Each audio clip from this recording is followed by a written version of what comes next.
But I want to bring in Republican Congressman Dusty Johnson from South Dakota. He just left the chamber after the certification. It's good to see you again, Congressman. We appreciate you coming on. Look, there is no doubt today is marking a remarkable political comeback for Donald Trump after his electoral victory. It was decisive, but the final results also show he did not get a majority of the popular vote. We've talked about that. And similarly, Congress is sharply divided. So in both a real and a practical sense, is it unwise for the president-elect or congressional Republicans to move ahead as if they have a significant mandate? What do you see ahead?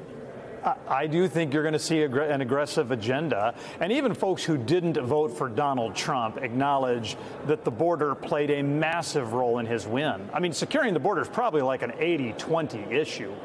Rolling back some of the really ridiculous overreaches of the Biden administration, that's like an 80-20 issue, too. I mean, at some point, I think the path forward is pretty clear. And if Republicans don't work aggressively to address those issues, shame on us. Let me ask you about what you feel is going on in your caucus. I know you're one of the folks who's going to be going down to Mar-a-Lago over the weekend from the Republican side and going to be talking to the president-elect.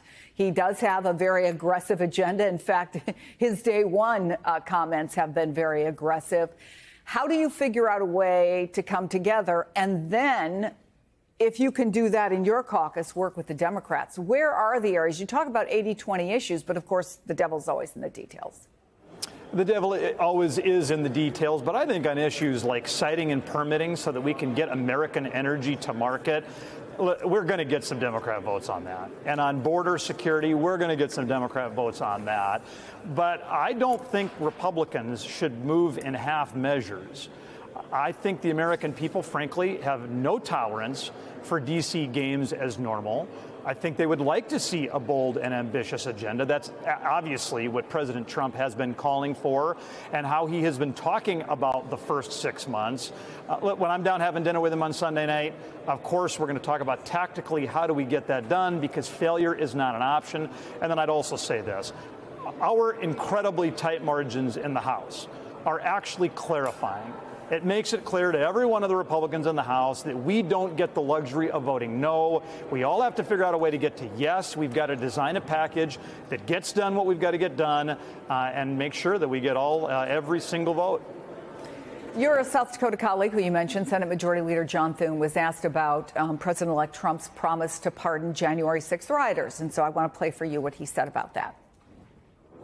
What message do you think it would send to give pardons to people who pleaded guilty to attacking police officers who stormed this building 4 years ago? Well, look, I mean, again, it's ultimately going to be a decision that the President of the United States, the pardon authority exists with him. That's 4 years ago. I think the American people are living in the present, and I think they want the work that we're doing to be done with an eye toward what we can do and improve their lives today.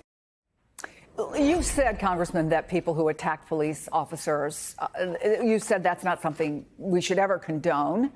So what would you say if Donald Trump does end up pardoning those who attacked officers? And if he asked you, would you tell him not to do it? I think the president is going to be looking at every one of these cases individually. Clearly, the facts are different for every one of them. And a number of these folks, I mean, courts have rejected the charges. And I just think we have to be open to the idea that trespassers should be treated differently than those who attack police officers. I have no doubt that Donald Trump is going to look at these individually and make a good decision.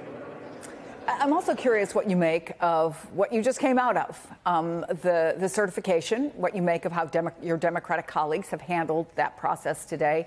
I mean, 4 years ago, you were strong in your support of constitutional norms that hold Congress as you put it, a witness, not a judge of the election.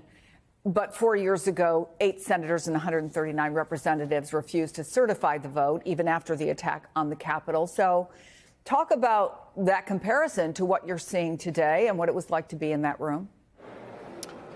This has been an infection that unfortunately has been growing over the course of the last 2 decades. I think you probably can go back to the 2004 election where Senator Boxer and a few dozen Democrats objected, and it has frankly continued. I mean, we've had objections to every election since then, except for today.